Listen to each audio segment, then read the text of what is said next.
Hello! Hi friends. ఎలా ఉన్నారండి అందరూ? ఇవాళ ఒక చిన్న వీడియో నేను మీతో షేర్ చేస్తున్నాను. అదేంటి అంటే ఎల్బీ నగర్‌లో చట్నీస్ రెస్టారెంట్ ఉంది కదండీ! సో, దానొక రివ్యూ చేయబోతున్నాను. ఇది జస్ట్ నా ఎక్స్‌పీరియన్స్ నేను మీతో షేర్ చేస్తున్నాను అంతేనండి. వీడియో నచ్చితేనే చూడండి లేకపోతే స్కిప్ చేయండి. ఇదొచ్చి మనకి ఎల్బీ నగర్‌లో ఉందండి. చట్నీస్ రెస్టారెంట్ అనేది. టువర్డ్స్ మనం దిల్‌సుఖ్ నగర్ వెళ్తున్నప్పుడు రైట్ సైడ్ వస్తది. మెయిన్ రోడ్ మీదే ఉంటుంది. కనిపిస్తూ ఉంటది మనకి వెళ్తూ ఉంటే.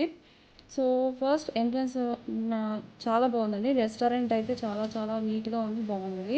అండ్ సర్వీస్ కూడా బాగుంది. ఫుడ్ కూడా చాలా బాగుంది. కాస్ట్ కూడా రీజనబుల్‌గానే అనిపించింది. మరీ హై కాస్ట్ అయితే ఏం లేదు. రీజనబుల్‌గానే అనిపించింది. అయితే ఇక్కడ మనకి జనరల్‌గా నైట్ ఒక్కొక్కసారి టిఫిన్స్ కొన్ని కొన్ని హోటల్స్‌లో అవైలబుల్ ఉండవు కదా! సో, ఇక్కడ మనకి నైట్ టైమ్ టిఫిన్స్ కూడా అవైలబుల్ ఉంటాయంట. ఇది జస్ట్ వెజ్ అండి. నాన్ వెజ్ అవైలబుల్ ఉండదంట. వెజ్ రెస్టారెంట్ ఇది.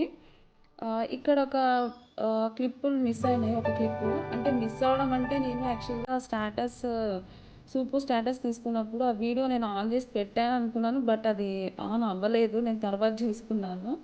సో, అది మిస్ అవ్వడం కాదు. బట్ అది రాలేదు. షూట్ అవ్వలేదనమాట. సో, ఇది వచ్చి మనకి వెజ్ స్టఫ్డ్ పరోటా అనమాట. అండ్ బిర్యానీ అండి. సో, కాస్ట్ కూడా చాలా అంటే చాలా రీజనబుల్‌గా ఉంది. టూ హై అయితే ఏం లేదండి. ఇదేనండి ఇవాళ నా వీడియో నచ్చితే కనుక లైక్ చేయండి, షేర్ చేయండి, కామెంట్ చేయండి అండ్ సబ్స్క్రైబ్ చేయాలని మర్చిపోతుంటాను. Thanks for watching.